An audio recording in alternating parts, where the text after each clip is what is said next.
Croeso and welcome to Cardiff Referee Society's meeting with Derek Brazil. Derek has played for Manchester United, Cardiff City, Newport County and played and managed Haverfordwest in the Welsh Premier League. Thank you, Derek, for coming and joining us. I'm sure we're going to get more members coming to join us through the call. But we have these monthly meetings. Of late, we've had 2 meetings a month because there's nothing else for us to do. But I was really pleased that when I dropped you that message that you got back to us, and you can reflect. I don't know how this evening's going to go. The floor's all yours. Whether you want to talk about more of the same with the refereeing or more of the same of your career at Cardiff City, but over to you, and we'll ask some questions in the chat as well, so we can have a bit of a Q&A session at the end. Well, very quickly, my football career started when I was 14. So I played Gaelic football from the age of 10 till I was about 14 in Dublin. Obviously born in Dublin in Ireland. And I loved Gaelic football, and it was brilliant. It was very similar to the game. Well, Kevin Moran, or Kevin Moran as we call him, played for United. And at the age of 14, I started playing football. I was a centre forward. I scored 30 goals in a season and hated it because I was so comfortable watching the whole game that way. So my club, Belvedere, said, and Belvedere, like in Dublin, they've produced players like Wes Houlihan, Troy Parrott, top players. And I went to this rag-ass team, Rivermount Boys, who were local to me because they said I can play centre-half. I did. I played on the 14s, 15s, got picked for Ireland on the 15. And then on the 16, played for Ireland again. And at 17, I went to West Ham on trial for a month. And I'd never been on a plane at the age of 17. My daughter's 10 now. She's been on a plane like 50 times. At the age of 17, I'd never been on a plane. So I remember going over, and this was the time that you could smoke on planes, and everyone was smoking on the plane. I was thinking, what is this? And then went to West Ham, and the manager was John Loyal. And I trained with the first team, which was really, really strange. So I went there for a month, and Paul Ince was there in the youth team. And after a month, John Loyal said, "You're not going to make a player. You need to go back to Dublin and get a job." So that was in December. Went back to Dublin, continued playing for my local team, and then played for Ireland again. And then I played 2 games for Ireland. And then Chelsea, Man City, Spurs and Man United asked me to come to sign. So no trials, just come and sign. So I went over there I went to each club for 3 days. And eventually signed for United at the age of 17. So I spent there 6 years there with Ron Atkinson for a year. And then I was with Sir Alex for, 5 years. Went to Swansea then in 1990. Frank Burrows was the manager. So I know you're jumping up and down, Kev, but there's a sad story towards the end of it. Went to Swansea, went there for 3 months. Really enjoyed my time there. Playing with people like Jimmy Gilligan, Ruben Abdullah, Leggy was there. It was a real experience for me, and I really enjoyed it. And Sir Alex literally wanted 250 grand for me. This is back in 1990, and Frank said that they couldn't afford it because they were skint. So it was disappointing at the time, but I came back to Man United. He offered me a 2-year contract, stayed there for another year or 2. And then what happened then was Eddie May asked me to come along to Cardiff. And to me, the rivalry, because I hadn't played against Cardiff and I'd only been there 3 months, I didn't understand the rivalry between Swansea and Cardiff. When I come on loan to Cardiff, I remember Eddie taking me into the middle of Ninian Park and saying to me, and Eddie was huge. Like, he would just say to me, he's Cockney accent. He said, "This is the place for you." And I went, "Okay." He said, I know you play for Swansea, but our fans will, if you do well here, our fans will just forget it. They'll just see it as nothing. So I think it was about 2 weeks into my loan period, and he said he wanted to sign me. So I think they agreed a fee with United for, I think it was 80,000 up front, and then another, I don't know, 30 grand on top when I made 100 appearances.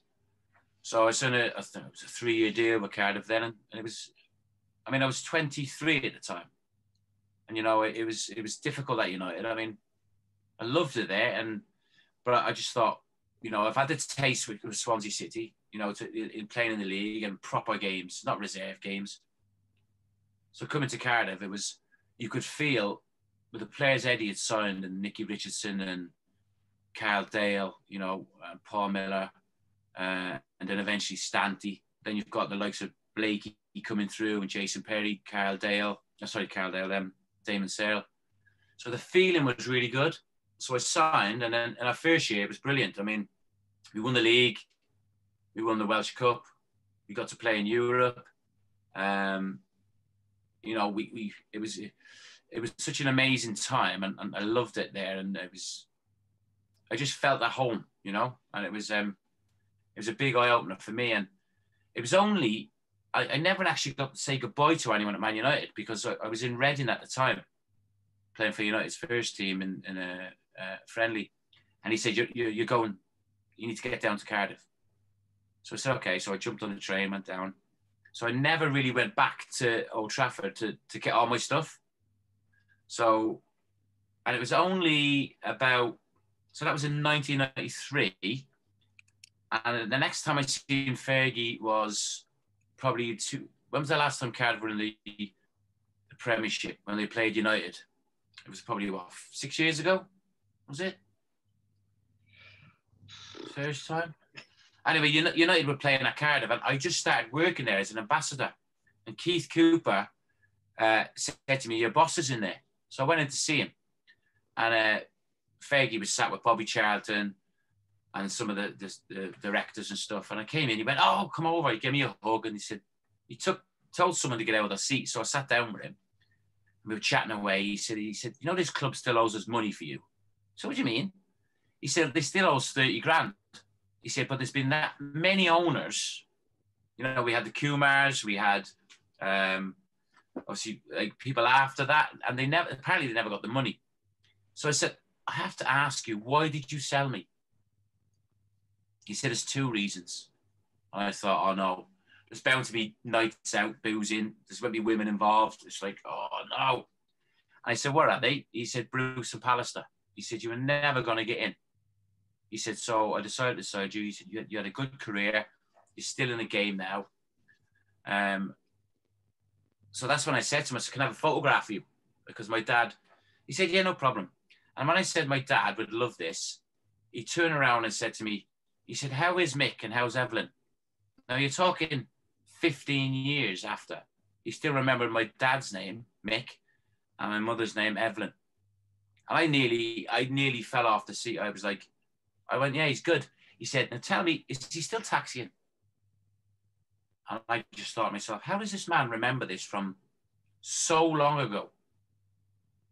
But it says a lot about him as a manager, that he knew everything about me, I understand he knew everything about Brian Robson, all the top first teamers, but to know that about me, and I've spoke to other people since, Russell Beardsmore, Lee Martin, people like that, Keith Gillespie, they said the same. Every time they bumped into him, he's asked them how their parents are by name.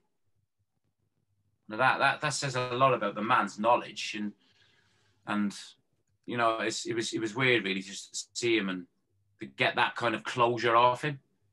But I love my time at Cardiff. I mean, I didn't like the last year because the crazy thing is I signed at the age of 23. At 27, I had to retire. I went to Newport part-time. Then I went to Haverfordwest as a player.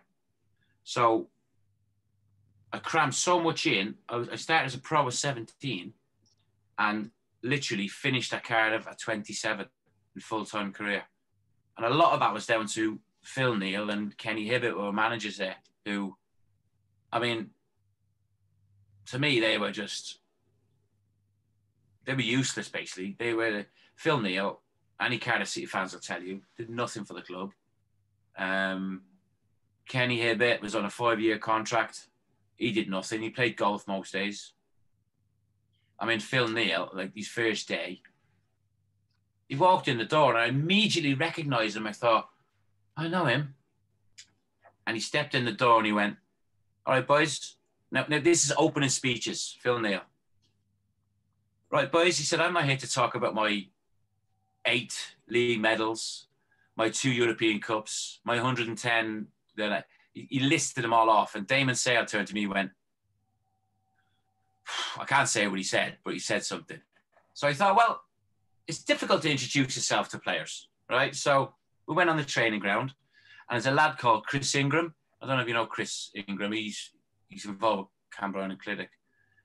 And we did a practice match, and I passed the ball to Ingy, and Ingy passed it sideways. So Phil Neal went, no, stop. So he came in, he went, what's your name, son? And he went, Ingy. He went, listen, Ingy, we used to have a lad called Souness. I thought, oh my God, he's making it worse here. He's just dropping there. And after that, it slowly, from that first moment he came in, none of the players really got on with him. And I think it was detriment to how his failure was. But I loved my time at Cardiff, and at the age of 27, going to Newport, that's when I started my coaching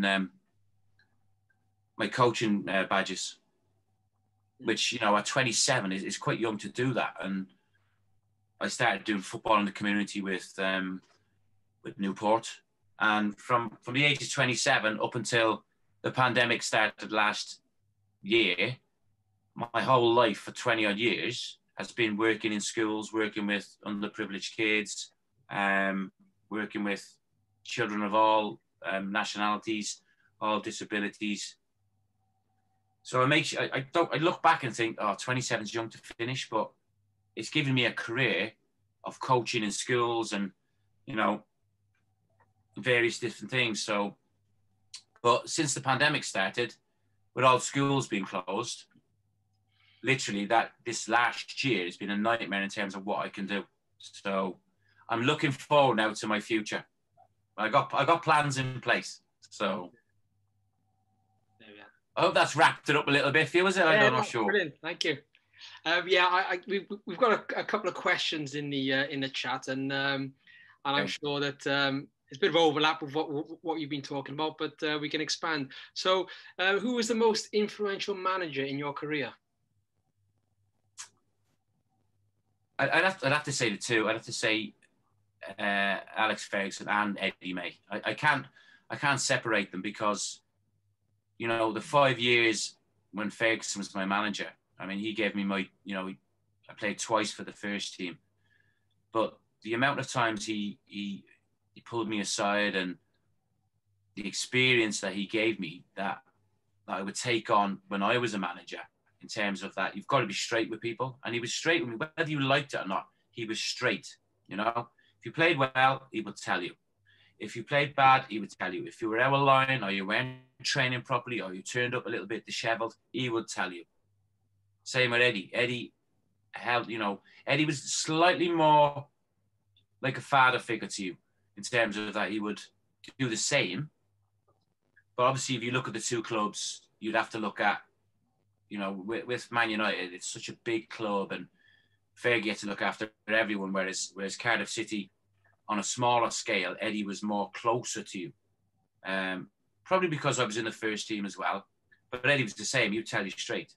He would say, look, you don't look great training today or yesterday. Have the next 3 days off. Come in Friday, ready for the game Saturday. Now, if you go out in the lash, I will know. So come here Friday. You'll have a fitness test. And if you're fine, you'll play. So they were both straight. And I like to take that, when I was managing, I'd like to take bits of them into that. Obviously, that a lower level, which you've got to be very careful with players. But I've always been honest with players and say, the reason you're not in the team is you're not playing well enough.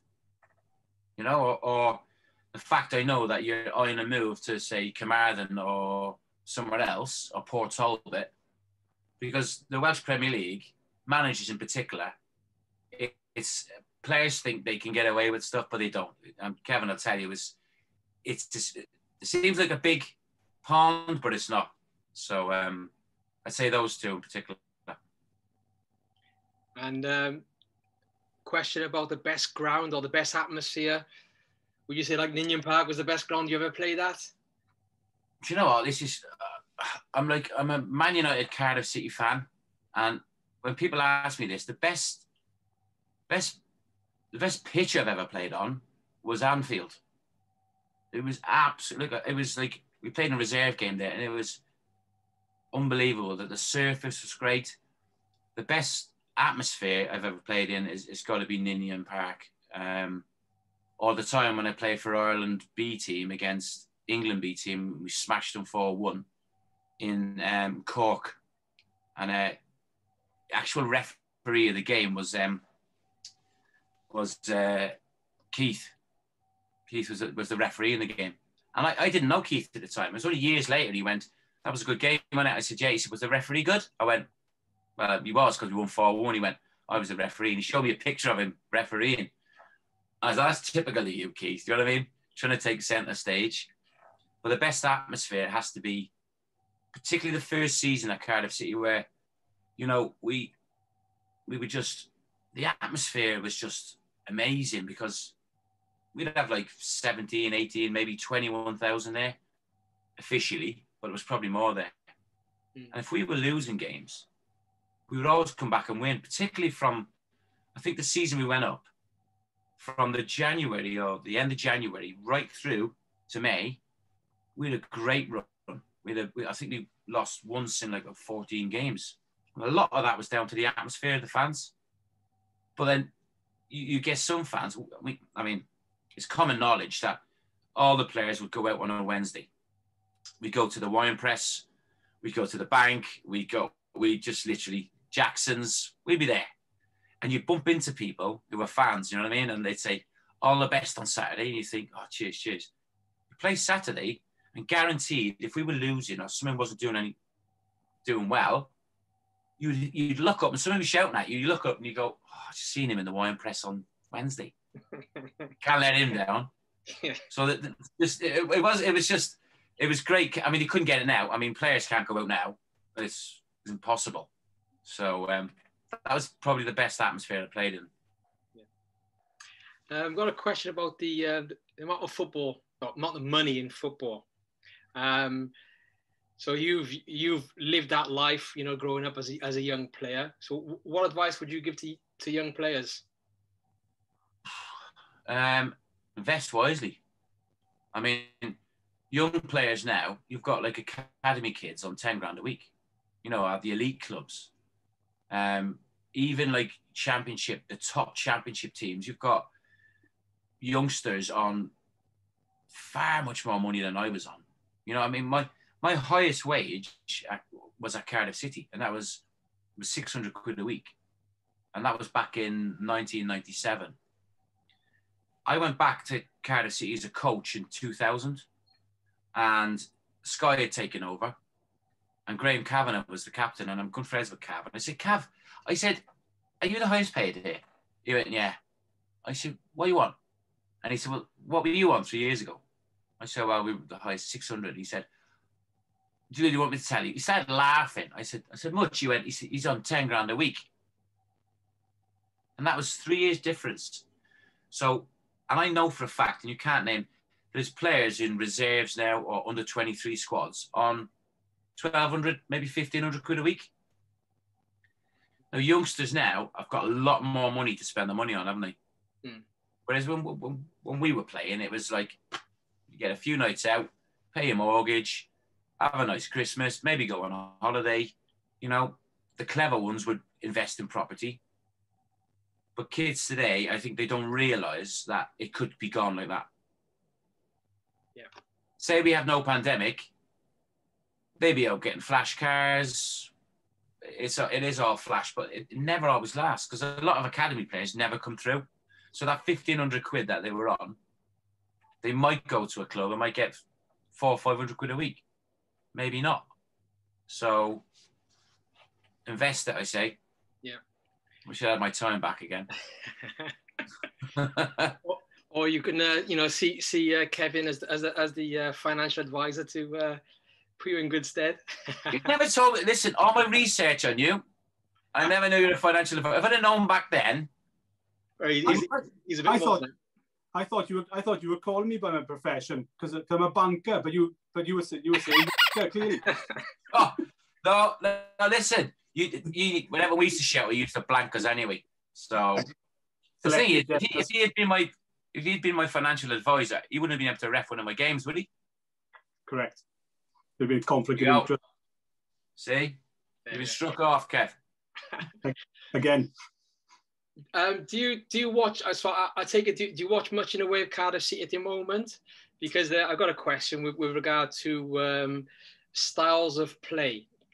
Mm-hmm. Now, obviously, when you were at Swansea, this is Kevin. When you were at Swansea, you were blessed with the talented environments of the footballers around you. Who was in fact, talking about styles of football, which are you a Warnock fan? Were you, who was like the best style of football, or which manager got the best out of the players, do you think? If you look at Warnock, I mean, Warnock used the players he had. And Warnock is very similar to Mick McCarthy. Warnock was very similar to Eddie May in the way, not so much in a style of play, because Eddie would want us to play. Whereas Warnock played to the style of the players he had, which he felt it was the best thing. But then again, you speak to someone like Lee Tomlin, who was delighted when Warnock went, off the record. He was delighted that he went because it was just going over his head. He was bypassed, people like Tomlin. Mick McCarthy's very similar in you got to realise that Mick McCarthy, when he played for Republic of Ireland, he was, he played under Jack Charlton, and it was get it forward, and then we'll play from there. I think the same with McCarthy and Warnock is that the styles are similar, that they get the best out of players. They actually get the best out of players. I think McCarthy, there's too many TV cameras now for him just to go long ball all the time. He has to trust these players, and knowing Mick, and I played a couple of times, B teams with Mick, and he's so demanding in training sessions. If someone's not giving 100% in training session, i.e. Harry Wilson, he won't play him. Do you know what I mean? He won't play him. So I think McCarthy he's had a good start. I still believe he can get us into the playoffs with the players we have. Yeah, so I think McCarthy will get us into the playoffs because of who he is. And he will either intimidate players to play, and I think once he finds his balanced team, because the players are good enough. I mean, the players are good enough to get in the playoffs again.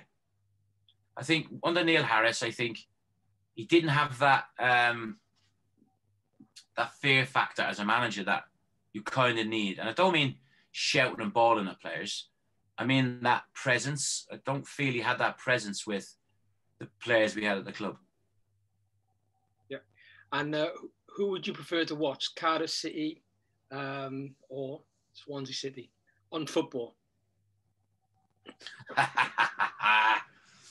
Well, Swansea, I don't watch Swansea. There's the thing for you. I don't watch them. I do watch Cardiff City's games, obviously, streaming. The times I've seen Swansea, they play some good football, but they have got some good players in there and that they've kind of always played that type of good football. But the thing with Swansea is that the Swansea. Do you know what I mean? They're not. I mean, for me, Swansea are one of those teams that they look really. They're like a nice girl in a nightclub. They look lovely in there, but when the lights shine on them and you go outside, they flatter to deceive. There we are. What's your opinion on football with head and a ball now causing dementia? Is it like a denial, or is that do you think there should be more research into it? I think that definitely. I mean, dementia's. I mean, my dad's played football for years. I'm talking about, he's 75 now, and he's developed dementia over the last 3 years.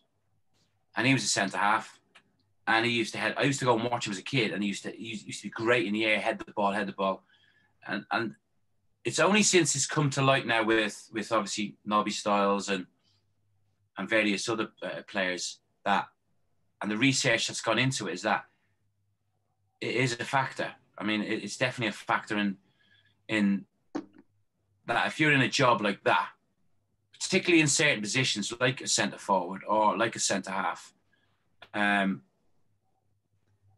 are going to be prone to it. I mean, I think you're going to find out there's going to be more players, older players, who are going to end up suffering from dementia. But the PFA have said they're going to look into it. But they've been saying that for the last 2 or 3 years. Jeff Hassel's daughter has been trying to push for this for a long time. But I don't see how you can take heading out of the game. Mm-hmm. That's the difficulty. I don't think you can do that. You can probably look at it and say, instead of doing, as a centre half, we'd have like crosses coming in and training 30, 40 in the morning, heading the ball clear. So maybe they need to look at training in terms of, if you can either head a ball or you can't. Do you really need to practice it in training? Yeah. So there has to be some limit of exposure to players heading the ball. But how they take it out of the actual game, I'm not sure. I mean, obviously they've tried now with these substitutions where, if people have concussion, maybe that's a start of looking into it. But, there's been many a time I've headed a ball, and I'm going back in my day, heading a ball, and you do get that, like, it shakes for a bit, But there needs to be more investigation into it, definitely. Okay. And what was the most intimidating away ground that you played at? Millwall. The old Millwall. It was my debut for Man United, and I think it was called Coldblow Lane, was it? Was it Coldblow Lane? And you drove into. I was sub, and you drive into it, and it was like a rubbish tip beside, or it was just terrible. And you walk out, and the Millwall fans were horrific. And I remember going on for Viv Anderson, and it was funny because I came on with 1-0 down, and he hadn't won in 10 games. And I hadn't even touched the ball after 2 minutes, and Danny Wallace had scored 1-0. Mark Hughes had scored. But I remember taking a throw in, and the Millwall fans were just literally screaming stuff at me. It was all racist abuse. It was all to do with, like, Irish this, Irish that. You're an IRA this. And it was, for me, it was quite scary. And I give away. I did, I think it was 3 foul throws from panicking, like just. And I turned around once to look at him, and he must have been in his 60s, and he had his son with him, and he was effing and blinding at me, and his son was doing the same. And it was so intimidating. I'm glad we won 2-1. But that was probably the most intimidating. Right.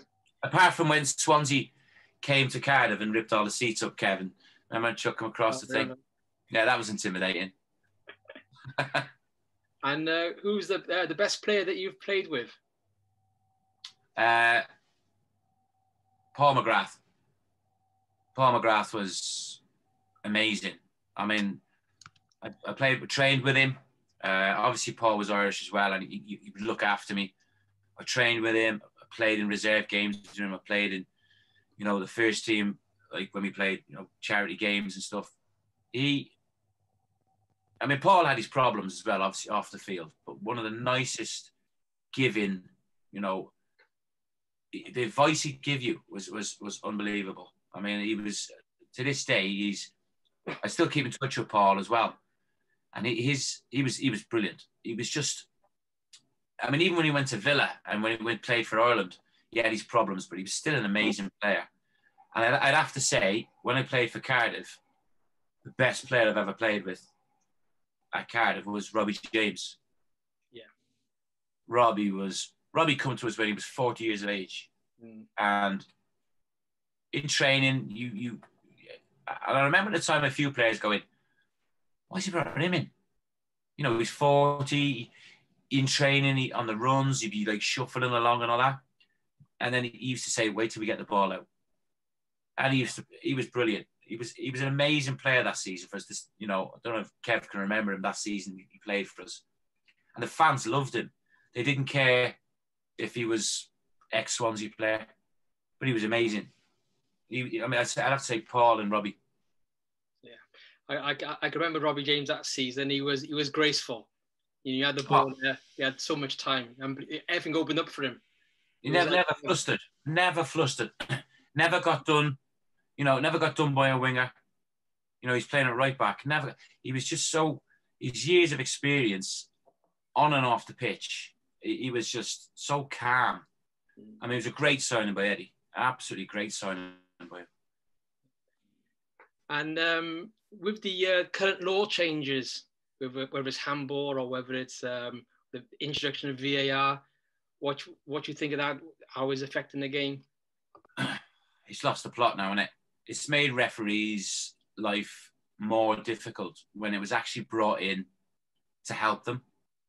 Now, I watch a lot of games when United are playing. And it's great. If VAR goes your way and you get a decision, great. If it goes against you, you're like, oh. But what I've noticed more and more this season, I mean, last season, you know, Premiership referees were making decisions and VAR were overturning it. This year, referees are making decisions, VAR are looking at it, and then they're going, we're leaving it up to you. Then they make the referee go over, look at the monitor. So the referee is one who say it's a penalty. The ref's given the penalty because he's seen it, because of his experience, and because what he's seen, he's given it. Then obviously VAR comes in, because you get all the players around him, go and check. VAR check it, and they can see better than him, really. But then they make him go all the way over, and as he's going over, the referee must be questioning his decision of like, oh, did I get it right? So he looks at it, and you think, and he can't win.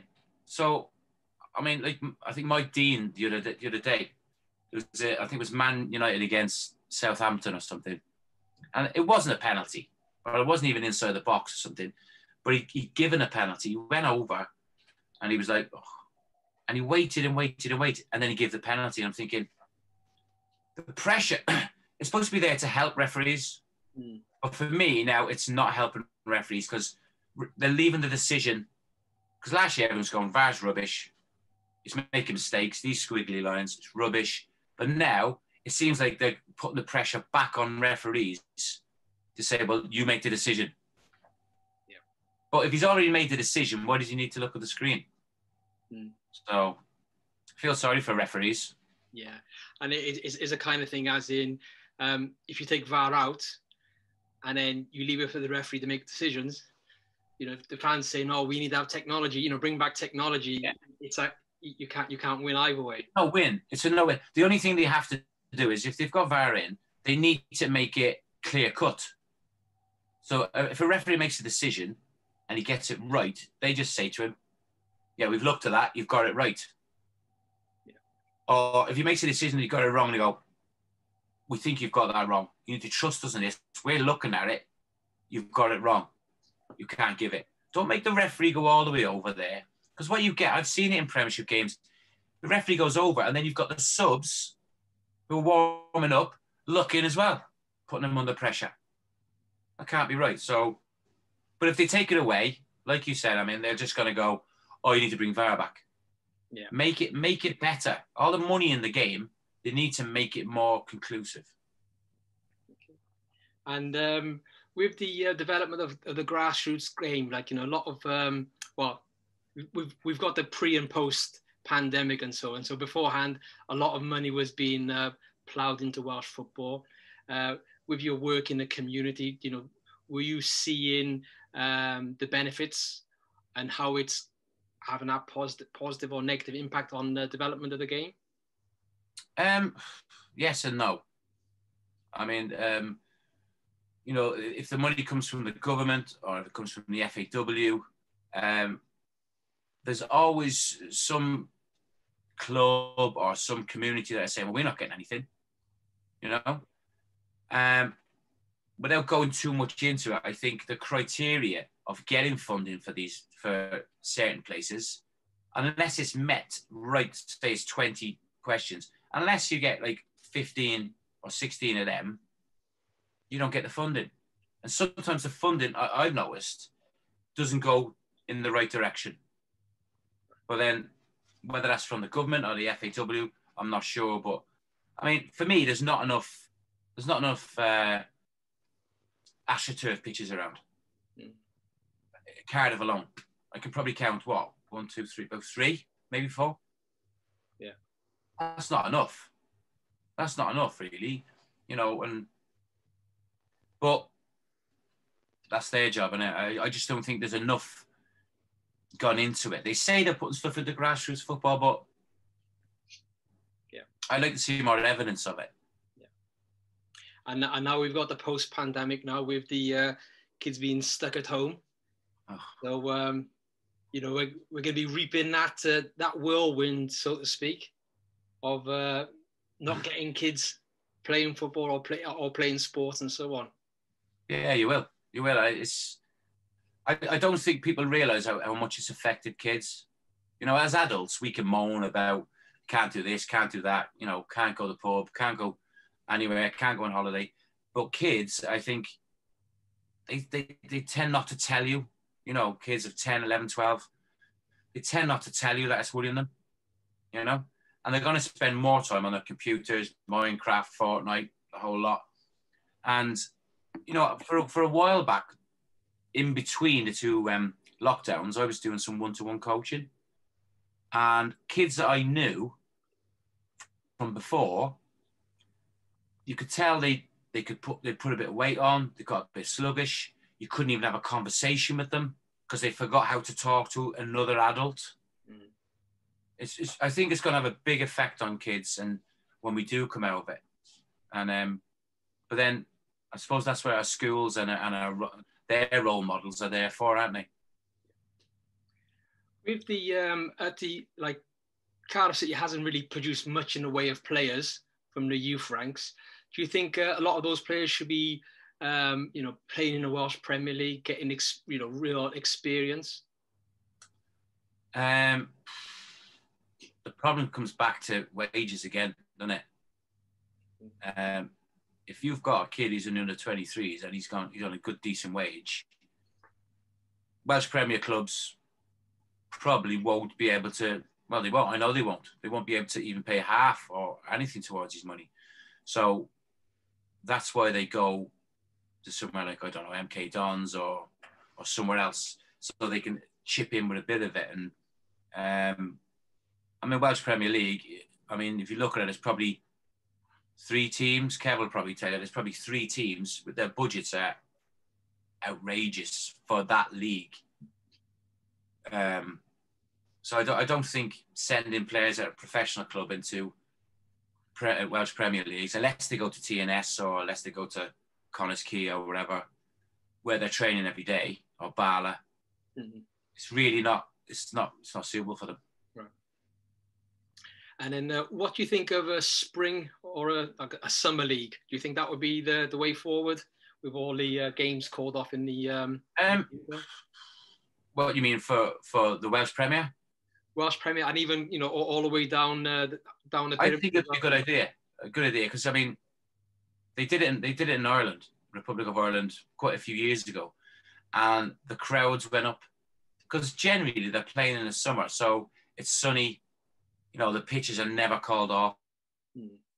Family days out where they go to it, whereas over here, you know, Welsh Premier League, First Division or wherever, they're not really. I mean, a lot of the games are called off a lot of the time, and you could go 5 weeks without a game. Do you know what I mean? So that's going to have effect on finances alone for Welsh Premier clubs, and it's going to have effect on players. You know, players only train twice a week, maybe once a week. Are they going to train on their own? So I think they should, the Welsh Premier League and below should just try it try it for 2 years Yeah. and see what happens, you know? So. Okay. And I got a question about futsal. Do you think that it should be implemented at the youth level or development programs for clubs? Definitely, because when I'm doing coaching if I'm doing football coaching with people, I use the futsal as well. Because it's great. It doesn't bounce everywhere. You know, it literally comes down. If the first touch is not great, it'll more or less stay near them. And it's great. I think futsal, I mean, there's a lot of Welsh Premier lads and lads who play in the first division, you know, the Welsh League, who are involved with the Welsh futsal team, you know, and excellent footballers. But again, it comes down to funding. You know, a lot of coaches will go, right, how often am I going to use these futsals? And a lot of clubs will just get a certain grant for big bag of footballs, cones, bibs, a lot. If they say to the chairman, oh, I want to get a big bag of futsals as well, what do you need them for? So it's educating people as well. But the more successful the Welsh futsal team are, you know, and the more people who talk about futsal, it's great. I mean, as an adult, I love playing futsal as well. Right. I don't move very fast, but it's a thinking game as well. You know, it's very similar to like what I'm doing now at walking football. So I'm involved in walking football, and it was great. You get a proper sweat on as well. I mean, some people say I've never lost my pace. I'm actually going the same speed as I was when I was playing, but I don't mind that. It's fine. But it's just great. And anything that has got a ball, whether it's futsal, big ball, walking football, you know, we need it all this. After the pandemic, we need people to be out getting fit again, don't we? Yeah. I'll just open up the questions to the floor. We've run out of questions in the chat, so if you'd like to unmute your mic. Yeah, I wouldn't mind asking one, I mean, if you don't mind. Over to you. Derek, right, John. You obviously retired at 27, which is quite young. Today, players seem to go on as squad players earning money into their mid-30s. Do you think, looking back, that maybe you put your the club's interest before your personal playing interests? Well, I at 27, I mean, Phil Neal let me go, basically. So I could have gone back to Ireland to play. I had offers to go to China, but it's not China as we know it now in terms of money. So the natural next step for me was to go and play part-time football. And Newport, a lot of players go from Cardiff to Newport. And the carrot for me was to play for Newport and to set up their community scheme. So I could start my coaching badges straight away. And I just thought, you know what, I'll do it. So in effect, it was probably the best thing, like I said earlier, is that up until the pandemic started, that was my life. I set up my own business up, coaching in schools, doing after-school clubs, doing holiday camps. So in a way, it was probably the best thing I did. I mean, I could have stayed on at Cardiff for another 2 years, say till I was 29. I might have missed that opportunity. So I wouldn't really change that. My point earlier was that, you know, you sign for Man United at 17, you're the next big thing. Within 10 years, you're part-time. So it's a very short career. So I've got no regrets of it. I love my time playing for Newport as well. And obviously coaching got into my blood. So it's what I've done all this time. Derek, with that coaching hat in mind, and looking at the two main professional academies in Wales, to my mind, the success of the professional academies is the number of players coming through and ultimately playing first team football and then going on and representing the national team. How do you view the success of the two academies at Cardiff and Swansea at the moment in terms of bringing players through and developing them to have long professional careers? I think I've got a real thing about academies, not just Cardiff and Swansea, but if you're looking at that level, I think with academies is that I've actually gone along to watch academy sessions because I've been invited. And I think the standard of coaching is not up to it. Not all coaches, But I think your coaches at every level of your academy, from whatever age it is right up, I think they've got to be, listen, you can go do your A license, you put the hours in and all that, but are you actually good enough to relay your football knowledge to these kids? And unfortunately, I've seen it at you know, at Cardiff and at Swansea, is that they're not all the same standard. And sometimes, you know, you get a coach in because you're struggling to fill that spot for a coach.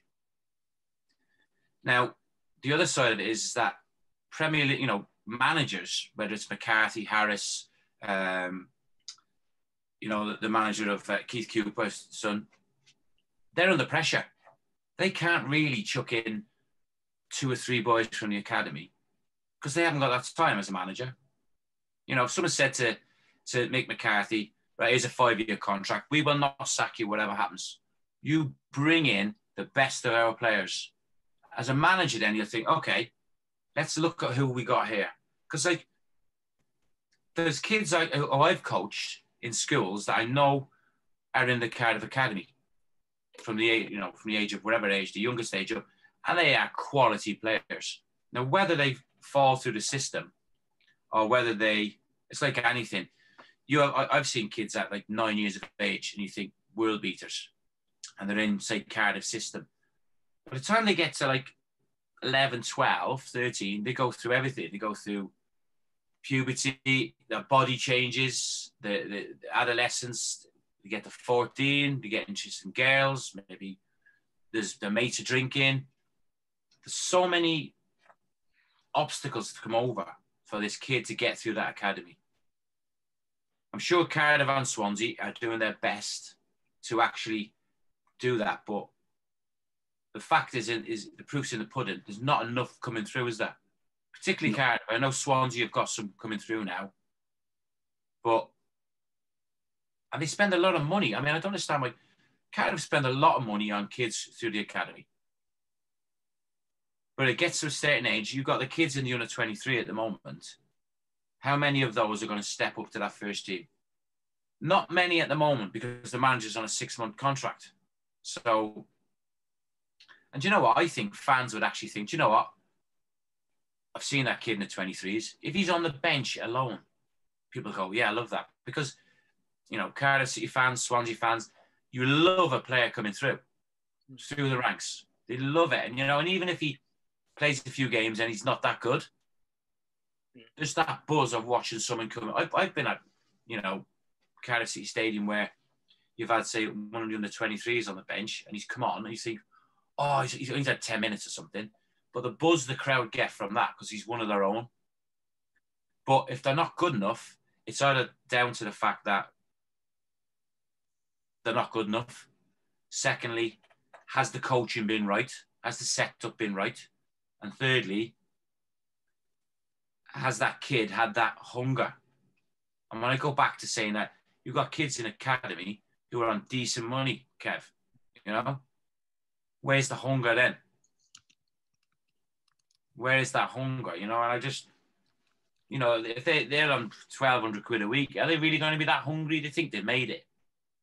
They're all their mates are telling them, oh, you're the kiddie and all that. But, you know, there needs to be more hunger for them as well. So I can't just blame the clubs or the coaches or anything. It's a package of stuff. I suppose it would be fair to say we'll never see the likes of the class of 92 coming through as Sir Alex Ferguson did, the greatest British manager ever, in my opinion. But he brought them through on block. We're never ever going to see that again. I don't think. But the thing is, right?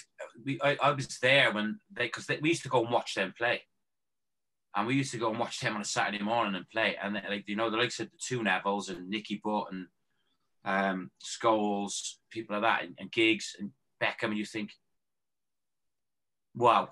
And a lot of us players who were like closer to the first team than them were thinking, it's time to go.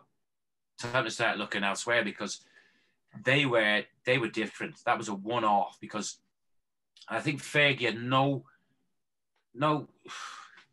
he had to put them in because we played practice games against them. You'd have like us who were on the fringe of the first team a few of the first teamers who were injured, we'd play against them and they'd absolutely play us off the park. And it was embarrassing. It was embarrassing, but you kind of knew. Everyone knew that that group of players, I mean, were just, for me, out of all of them, I mean, Scholes, Nicky Butt in particular, very underrated. He was the hardest player in that team. He was just off the wall. I mean, Gary Neville was just like Gary Neville is now. Just very good at what he did. No, he didn't do anything out of the ordinary. Same with Phil Neville, anything out of the ordinary. Then you had Bex, who was like protected on the wing, you know, different class. And then you had Scholes, who was a striker at the time, but would drop back in the hole. But just vision was just, for these kids, you're thinking, so I don't think you'll ever see that again. But that was a freak. That was a freak type of, you know, those group of players. But, you know, they had coaches like Brian Kidd at the time, Nobby Stiles, the old Brian Pop Robson played for West Ham. They had those coaches, and they were proper football people who knew what they were doing. You know, Brian Kidd, Nobby Stiles, Pop Robson. That's the difference, maybe, I suppose, at a big club at United, than maybe if you come down to the Championship, of the coaches the type of lads that are doing it now.